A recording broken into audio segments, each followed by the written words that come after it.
The red folder left William Beaumont's hand and sailed over the polished summit table before landing in the silver trash bin beside the stage. Vanessa Beaumont stood 6 feet away in a vivid red dress tailored like a verdict, her posture straight, her face still, her dark eyes fixed on the folder that carried 3 months of forensic warnings. William stood beneath the banking cameras in a flawless black suit, one hand resting near the microphone as if he owned every lens in the room, while Chloe Harrington glowed beside him in a fragile white dress, delicate as a ribbon and just as useful in a storm. Then William laughed softly and told the room that Vanessa's numbers were decorative anxiety, that Chloe understood image better than Vanessa understood power, and that no historic $800 million deal would be slowed down by a wife who treated commas like commandments. Vanessa did not cry. She did not reach for the folder. She looked at the trash bin, then at the clock above the international credit panel, and something inside her became colder than anger. William had not only thrown away paper. He had thrown away the one woman who knew where his empire was bleeding. The International Banking Summit was supposed to be his coronation. The ballroom rose 30 stories above Manhattan, wrapped in glass, steel, and disciplined wealth. Bank chairmen sat in the front rows. Private lenders filled the center tables. Reporters lined the back wall with cameras trained on the signing platform, waiting for Beaumont Global to announce the largest structured credit release in its history. On the screen behind William, gold letters promised stability, innovation, and trust. Vanessa knew the word trust had been borrowed from her signature. For years, she had corrected hidden tax exposure at 2 in the morning, traced irregular transfers across 6 states, and rewritten risk language that William never bothered to read. She had cleaned the architecture of his balance sheet until banks mistook him for a visionary. Now he wanted the applause without the woman who made the numbers legal. Vanessa has always been very helpful in the background, William said, his voice warm enough for the cameras and sharp enough for her. But Beaumont Global is entering a new era. We need confidence, not caution. Chloe lowered her lashes with rehearsed modesty, then placed her manicured fingers on the edge of William's podium. The market responds to belief, she said, not fear. Vanessa finally moved. Not toward them, not toward the folder. She turned to the senior banker seated nearest the aisle and gave him one calm look. He looked away first. That was when she understood the deeper betrayal. They had all enjoyed the safety her work created, but no one wanted to defend the woman who created it. William leaned closer to the microphone. Some people see risk everywhere because risk is all they know. Vanessa's hand tightened once around her phone. Her pulse did not rise. Her breathing stayed even. She remembered every warning memo, every tax schedule, every unapproved guarantee, every clause that required her final authorization before the credit committee could release funds. Then you should enjoy the confidence, she said quietly. Only the closest table heard her. William's eyes narrowed, but the cameras kept him smiling for the room. Vanessa stepped away from the front row, red against marble, red against chrome, red against the cold white light of a summit built to worship money. Behind her, Chloe accepted the applause that belonged to a lie. Ahead of her, the exit doors opened into a private corridor lined with security glass. Vanessa did not look back. In the corridor, she took one last image through the glass wall. William lifting his pen for the ceremony, Chloe angled toward the cameras, the red folder visible in the trash beside the stage. Then Vanessa opened her encrypted risk platform on her phone. The system recognized her thumbprint, her authorization level, and the live audit file William had just mocked in public. She selected real-time escalation, legal exposure, tax vulnerability, credit committee hold, interbank risk notification. Her finger hovered for one clean second. Pain had once made her patient. Precision now made her free. She submitted the report, walked toward the elevators, and left William standing 30 stories above Manhattan with an $800 million deal already beginning to freeze. The elevator doors closed before William finished his next sentence. Vanessa watched the numbers descend from 30 to 29, then to 28, each floor carrying her farther from the applause he had stolen and closer to the system he had never respected. Her reflection in the brushed steel looked composed, almost severe, the red fabric of her dress cutting through the small mirrored space like a warning label no one had bothered to read. She kept one hand on her phone and the other around the slim black case that held her backup authentication key. No more explanations, she said to her own reflection. By the time the elevator reached the 23rd floor, her risk report had already entered the first review queue. It did not travel like gossip, slow and decorated. It traveled like law. The report moved through encrypted channels tied to interbank exposure, tax compliance review, and final credit authorization. Vanessa had built the structure years ago, not because she trusted William, but because she trusted pressure to reveal weakness. Every guarantee he had rushed, every shell entity he had dismissed as standard, every tax shelter he had called harmless had been mapped by her with forensic precision. She had warned him in writing. She had warned the board in protected language. She had created an audit trail so clean that no banker could pretend confusion once the red flag appeared. On the summit floor above her, William kept speaking as if history belonged to the loudest man in the room. Downstairs, Vanessa entered a private business lounge reserved for executive guests and chose the smallest conference booth, one with smoked glass walls and a view of midtown traffic moving far below like disciplined veins. She placed her phone flat on the table. She opened the protected archive. The system requested her second authorization, then her third. Her thumb confirmed identity. Her passphrase confirmed intent. Her backup key confirmed legal authority. The live audit file expanded across the screen with dates, memos, exposure categories, and a final line William had mocked 3 times. In the past month, no credit release without forensic clearance. Vanessa selected tax vulnerability.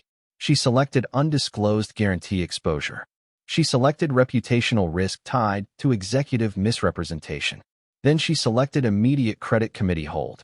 In a glass office 2 floors above the summit ballroom, the first senior banker stopped reading William's press packet and leaned toward his monitor.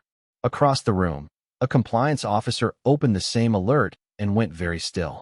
At a lender's desk 12 miles away, a risk analyst paused the disbursement sequence and forwarded the report to legal review. No one shouted. No one needed to. Serious money does not panic loudly when danger becomes documented. It simply stops moving. Back on stage, William lifted the ceremonial pen and invited Chloe to stand closer for the cameras. Her white dress shimmered under the lights, soft and expensive, a costume designed for confidence without substance. She tilted her face toward the reporters, ready to become the image of a deal she could not explain. William gave the room his practiced smile, but the private screen beside the signing table changed from green to amber. The senior banker at the front row lowered his tablet. Another banker touched his earpiece and turned slightly away from the stage. A board member read a message and lost interest in William's speech. The shift was small, almost invisible to anyone who had not spent years studying controlled fear inside rich rooms. Vanessa would have seen it instantly. William did not. In the lounge, Vanessa opened the final document attached to the folder he had thrown away. Credit committee denial, conditional pending executive forensic clearance. It was not revenge dressed as emotion. It was procedure wearing its natural face. She attached the live record of William publicly dismissing the audit review, not as scandal, but as evidence of executive disregard. Her finger rested above the submission field for one quiet second. She thought of the office Chloe had already begun measuring for white furniture. She thought of every night she had saved William from embarrassment while he called her caution unattractive. She thought of the red folder lying in a trash bin beside the stage. Then she submitted the denial package. Above her, the $800 million deal did not collapse all at once. It froze in layers. First legal review, then tax exposure, then signature authority, then credit release. William was still standing in front of the cameras, but the money had already stopped obeying him. Vanessa did not rush after submitting the denial package. Rushing belonged to people who believed power was emotional. She sat inside the smoked glass booth with Manhattan moving beneath her, and she opened the version history William had never cared to study. Every memo was there. Every warning carried a timestamp. Every risk paragraph had been written in language precise enough for regulators and plain enough for a man who still chose not to read it. She had built the paper trail like a fortress because she understood something William never did. In finance, the truth does not need volume when it has documentation. She selected the first file, then the second, then the third. The audit record showed that Beaumont Global had treated short-term credit as permanent oxygen, moved taxable exposure through polished subsidiaries, and relied on Vanessa's professional credibility to make nervous lenders feel protected. William called it strategy. Vanessa knew it was dependency, wearing a luxury watch. Above her, the signing ceremony began to lose shape. The senior banker requested a pause under procedural review. The legal officer sent a formal question through the summit channel. A private lender asked whether Vanessa's forensic clearance had been withdrawn or merely delayed. No one in the room said the word disaster, because rich people prefer softer language until the money is gone. William still stood in front of the cameras with Chloe beside him, but his authority had started to thin at the edges. Chloe leaned toward him and whispered something about optics. William answered without moving his eyes from the amber warning screen. Vanessa opened the tax exposure memo and marked it for protected circulation. She was not trying to humiliate him. She was removing the illusion that had allowed him to humiliate her. The difference mattered. Revenge needed an audience. Compliance needed a record. For years, William had mistaken her silence for submission because silence made him comfortable. He never understood that silence was where she organized evidence. Vanessa paused only once, when she opened the internal message thread about her office at headquarters. Chloe's redesign request appeared near the top. White lacquer desk, champagne wall panels, vanity lighting, removal of forensic archive cabinets. Vanessa stared at the screen longer than the document deserved. That room had held 8 years of her work, 8 years of late-night corrections, 8 years of saving William from the financial consequences of his own arrogance. He had not simply replaced her at a summit. He had converted her discipline into decor. Her hand lowered to the table. For one quiet moment, the red dress felt less like armor and more like the last bright thing left from a marriage she had outgrown. Then her face settled again. "He can have the room," she said softly. "I kept the rules."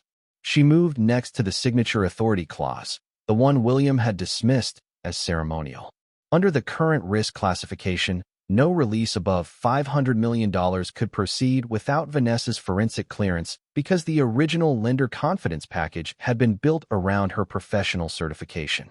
William thought her name on the paperwork made him look strong. In truth, her name was the only reason the paperwork moved at all. She downloaded the clause, attached it to the denial file, and sent it to the credit committee with a concise note. Executive misrepresentation has compromised reliance conditions. In another part of the building, a banker stood from the front row and walked toward the side exit. A second banker followed. The cameras caught movement, but not meaning. William turned slightly, irritation tightening his jaw. Still believing this was a delay he could charm his way through. Chloe lifted her chin and smiled for a photographer, unaware that the room had stopped looking at her dress and started looking at the exits. Vanessa closed the protected archive and created a new folder on her private system. Not Beaumont. Not William. Not rescue. She named it Independent Risk Practice. The words looked almost too simple for the life they were about to build. Then she locked the old files, revoked non-essential access, and separated her credentials from Beaumont Global's internal dashboard. By the time William asked someone to find his wife, the wife he wanted found no longer existed inside his system. You see, a man who mocks a woman's accuracy is usually a man terrified of the truth she holds. William did not hate Vanessa's red folder because it was wrong. He hated it because it was precise. Men like him can survive rumors, headlines, even public embarrassment, but they cannot survive a woman who can prove the exact moment their empire stopped being honest. Tell me, what would you do if the person you protected for years used your brilliance as a costume, then called you unnecessary in front of the very room your work had trained to trust him? Vanessa understood something colder than revenge. Public humiliation only lasts until the next camera turns. A compliance record lasts as long as the money needs permission to move. William wanted applause. Vanessa held authorization. And that difference was about to become his education. 40 minutes after leaving the summit floor, Vanessa arrived at a private office suite 2 miles away from the conference tower, high above a quieter avenue where the glass walls reflected nothing but disciplined ambition. The space was smaller than her old office at Beaumont Global, but it was clean, silent, and untouched by Chloe's white furniture fantasies. A narrow desk faced the skyline. A leather chair sat behind it. A fresh red folder waited in the center of the table because Vanessa had asked for one before she arrived, not as decoration, but as declaration. She placed her phone beside it, removed the backup authentication key from its case, and opened a new encrypted workspace on her laptop. The first file she created was not about William. It was about her. Forensic risk practice, independent credit review, regulatory exposure intelligence, high net worth financial truth verification. The terms looked plain on the screen, but plain language is often where serious power begins. Vanessa did not need a gold logo. She needed a standard no frightened lender could ignore. She drafted the foundation documents with the calm of a woman who had already grieved in silence and chosen discipline instead. The first section defined her services: forensic accounting, lender reliance review, executive misrepresentation analysis, tax exposure mapping, and emergency credit hold advisory. The second section listed operating rules. No client would own her signature. No board would bury her warnings. No husband, chairman, banker, or billionaire would use her professional credibility without written acknowledgement of her authority. She wrote the final rule slowly. My work will not be used to decorate someone else's lie. Then she saved it. Across town, William's people began searching for her through the channels they assumed still belonged to him. His assistant called her old office. The line redirected to legal retention. A board member requested emergency access to her audit dashboard. The system denied him. A senior banker asked whether Vanessa could issue a temporary clearance until the ceremony ended. Her platform returned one sentence: Forensic Authority separated from Beaumont Global.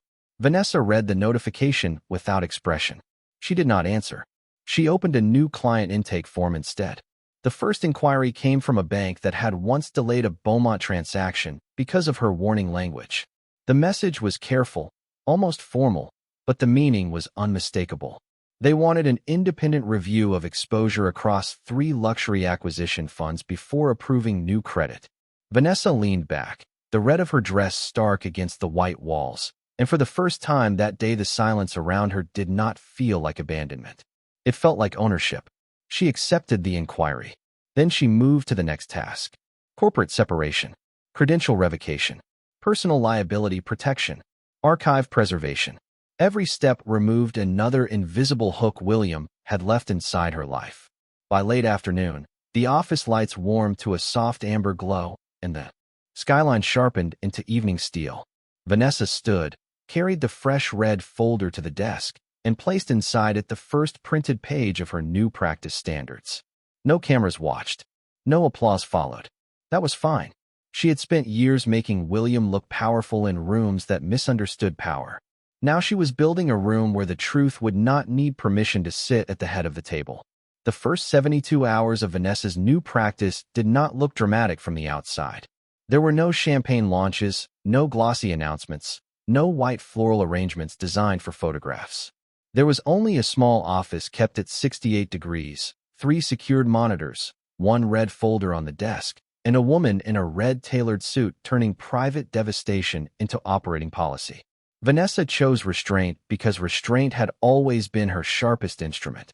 While William's team tried to rebuild confidence with press statements, she built something banks could actually use. She designed a forensic review system that measured what rich men often hid behind charm: tax exposure, executive misrepresentation, undisclosed dependency, credit reliance risk, and the distance between public confidence and private truth. She wrote the first client memo herself. The language was elegant, cold, and impossible to misunderstand. No financial institution should release capital based on personality when the underlying risk structure depends on undocumented authority. By Tuesday morning, 3 banks had requested private consultations. By Wednesday afternoon, a legal team representing a luxury acquisition fund asked for emergency review before moving a $220 million credit line. By Thursday, a senior lender who had watched William humiliate her at the summit sent a message through official channels, not personal ones, and asked whether her firm would accept institutional retainers. Vanessa read it once. Then she replied with terms. Across town, Chloe tried to turn the freezing of Beaumont Global's deal into a branding problem. She arranged a private media breakfast in a white silk blouse, placed soft flowers along a glass table, and told reporters, The company was experiencing a temporary narrative correction. It sounded expensive and meant nothing. When the lead financial journalist asked whether the credit committee had denied release due to tax exposure, Chloe touched the edge of her coffee cup and looked toward William's communications staff. Nobody rescued her. A shallow woman can decorate a crisis, but she cannot interpret one. William understood that too late. In the black-suited silence of his executive office, he watched incoming messages from lenders change tone. Friendly concern became formal distance. Formal distance became protective refusal. Protective refusal became written record. Every institution wanted the same thing. Vanessa's forensic clearance, Vanessa's authority statement, Vanessa's confirmation that Beaumont Global was safe to fund. William called her direct line.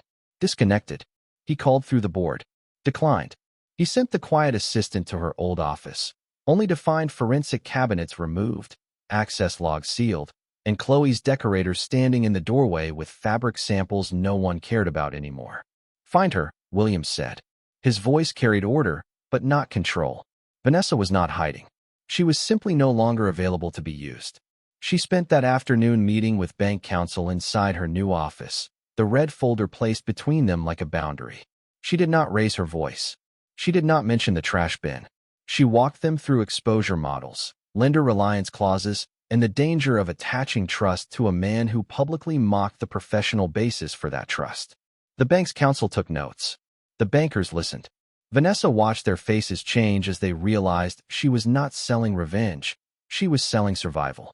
By the end of the meeting, they offered her a 6-month advisory contract covering high-risk credit releases across multiple private wealth divisions. Vanessa changed one clause before signing. Her findings would remain independent, regardless of client pressure. The banker hesitated for half a second. Vanessa closed the folder. That clause is the product. He signed.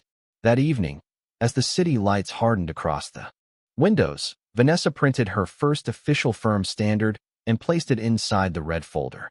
William had built a company that needed her permission to breathe. Vanessa was building one that needed no man's permission to exist. Within 2 weeks, Vanessa's red folder was no longer a symbol of dismissal.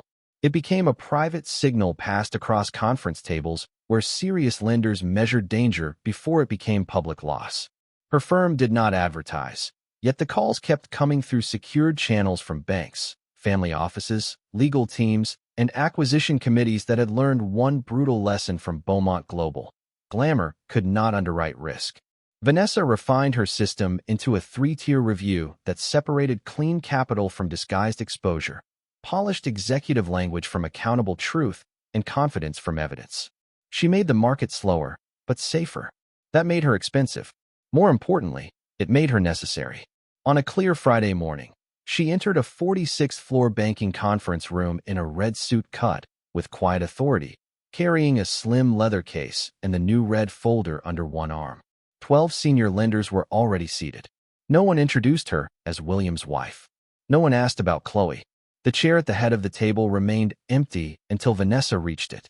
"Let's begin with what the borrower is hiding," she said. Pens moved at once. Across Manhattan, the language around Beaumont Global changed with humiliating speed.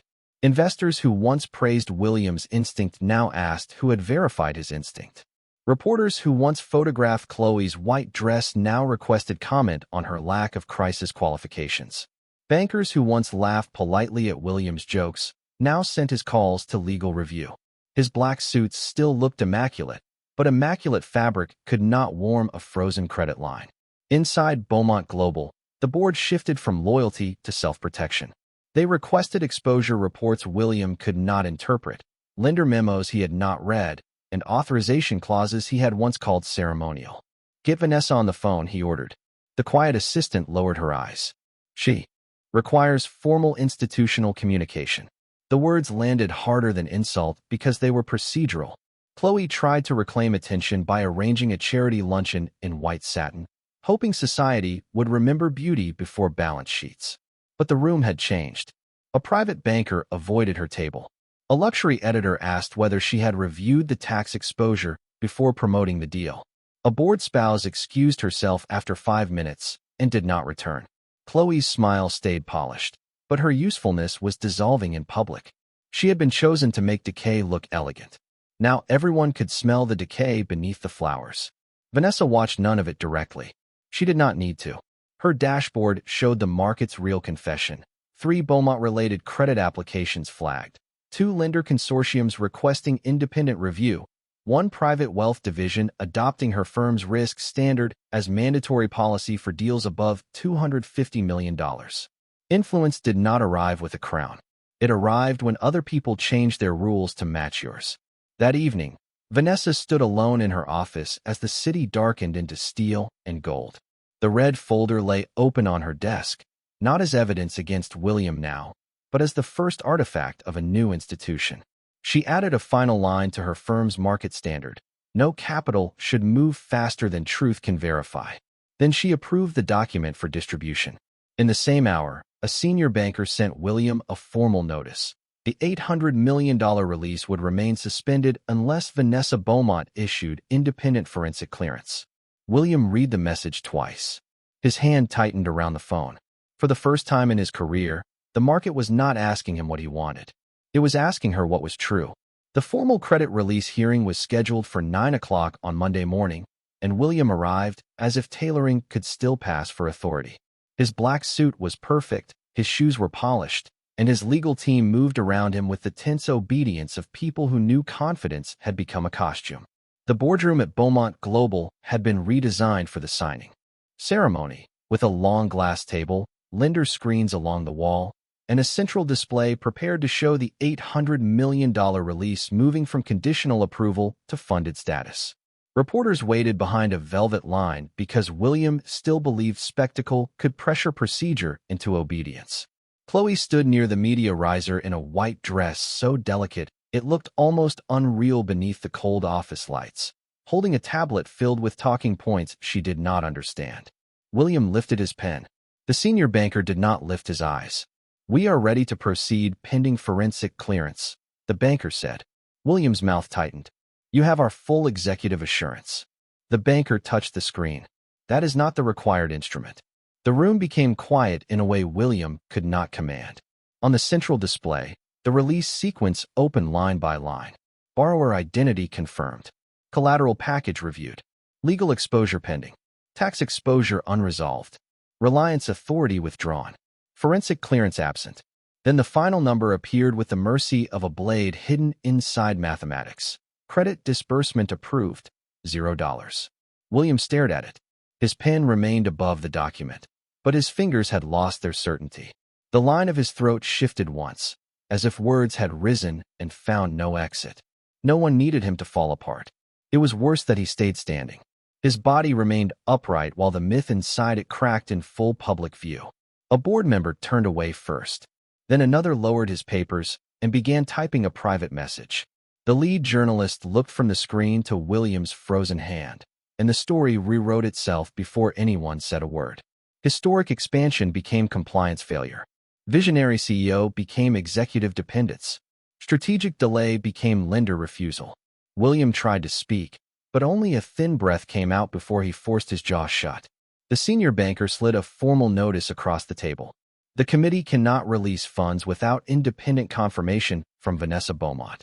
Her name landed in the room with more power than William's signature.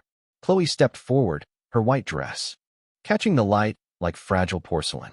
"This is a communications issue," she said. Nobody looked convinced. The legal officer asked whether she had reviewed the exposure memo before advising public promotion of the deal. Chloe glanced at William. William looked at the screen. That single refusal to protect her did more damage than any accusation. By noon, invitations disappeared from her calendar. By 3, a luxury foundation removed her from a donor panel. By 5, Williams' communications staff had drafted a statement implying her campaign strategy had exaggerated lender confidence. Chloe had benefited from the mask, and now the mask was being blamed for the rot beneath it. Inside Beaumont Global, loyalty became arithmetic. Employees copied records. Board members requested distance. Lenders demanded written protection. The quiet assistant removed Williams' summit photos from the press rotation without asking permission. Williams stood alone in his executive office afterward, staring at the same number on a smaller screen. $0. Not bankruptcy. Not yet. Something more humiliating for a man like him. Suspension. Dependency. A public proof that his empire could still exist on paper while every serious dollar refused to move. He reached for his phone and searched Vanessa's name in the company directory. Access denied. He tried her old clearance dashboard. Access denied. He called the banker who had once laughed at his jokes over dinner. The call went to counsel.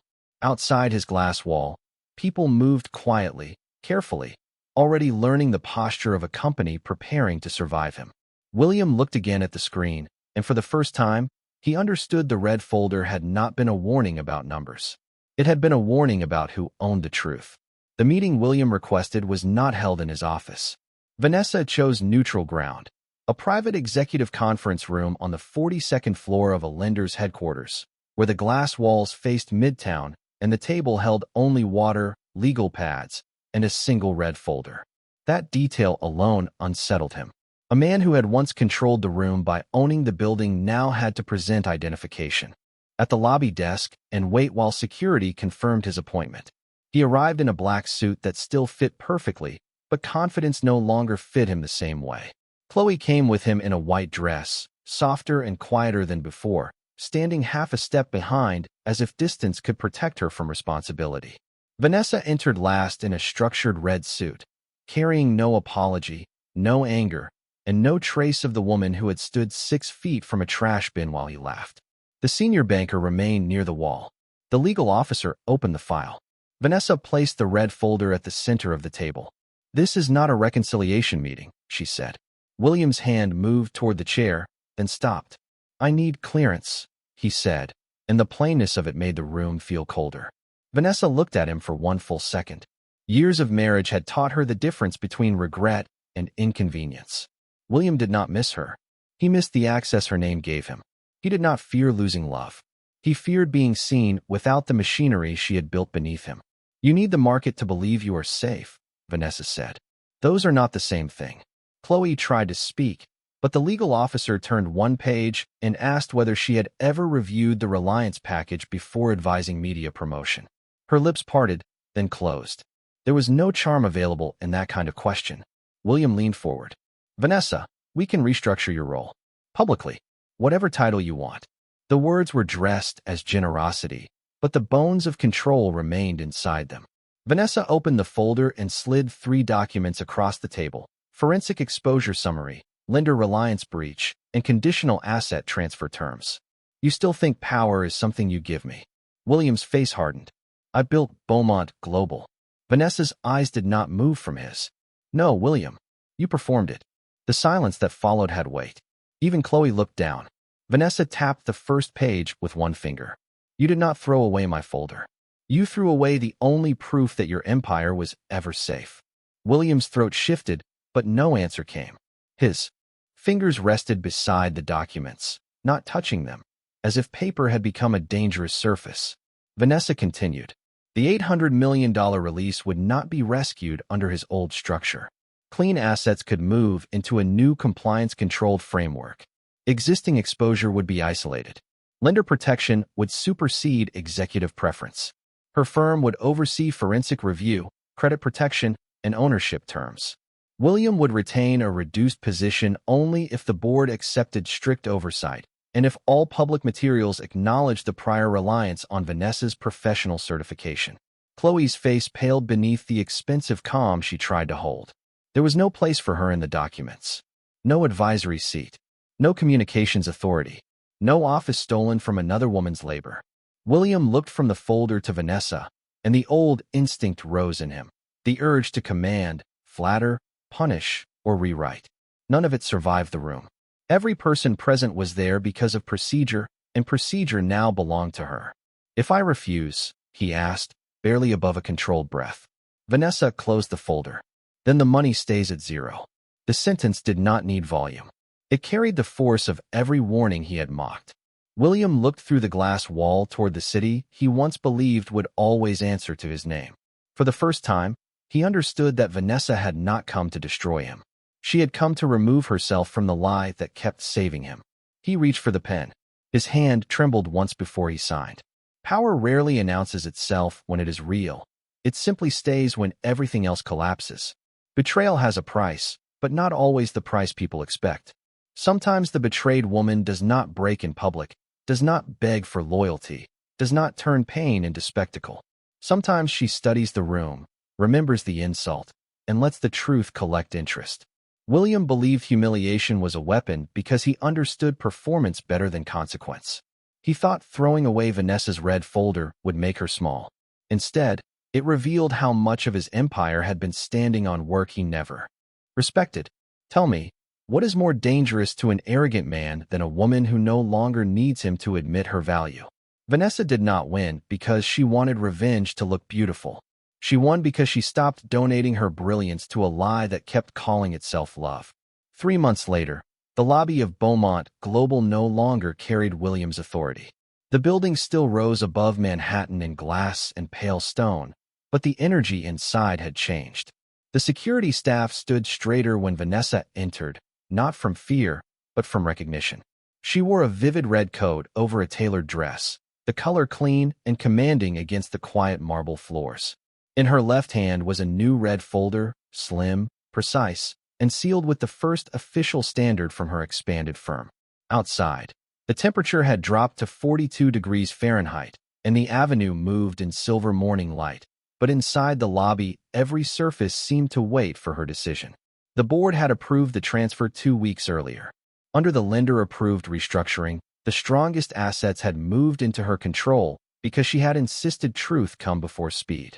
William's name remained on one wall only because she had allowed it to remain until the new ownership documents cleared. Now the delay was over. A maintenance worker handed her a small tool. Vanessa stepped toward the brushed metal nameplate that had once made visitors lower their voices. William Beaumont, Chairman and CEO. She looked at it without bitterness. Bitterness would have meant he still occupied space inside her. He did not. She loosened the first screw, then the second. The metal plate came away from the wall and settled into her palm, leaving behind for clean marks where power had pretended to be permanent. She placed the old nameplate on the reception desk, not dramatically, not cruelly, simply as an object whose authority had expired. Then she opened the red folder and removed a single page bearing the new building designation, Beaumont Risk Intelligence Center, Executive Authority of Vanessa Beaumont. The quiet assistant, now working under her own protected title, set the document in a clear frame. Vanessa placed the red folder beside it. Reporters outside wanted a statement, but she gave them only one sentence through official channels. Capital moves where truth is protected. Upstairs, the office Chloe once tried to turn into a vanity suite had been rebuilt as a forensic command room with secured archives, lender review stations, and a long table where no warning would ever be treated as decoration again. Vanessa walked toward the elevators alone, shoulders relaxed, chin high, free from the marriage that had used her and the empire that had underestimated her. The doors opened. She stepped inside, red against steel, carrying nothing from William except the proof that she had outgrown him. This story is a fictional narrative created for entertainment, reflection, and educational purposes. Any resemblance to real people, places, or events is purely coincidental.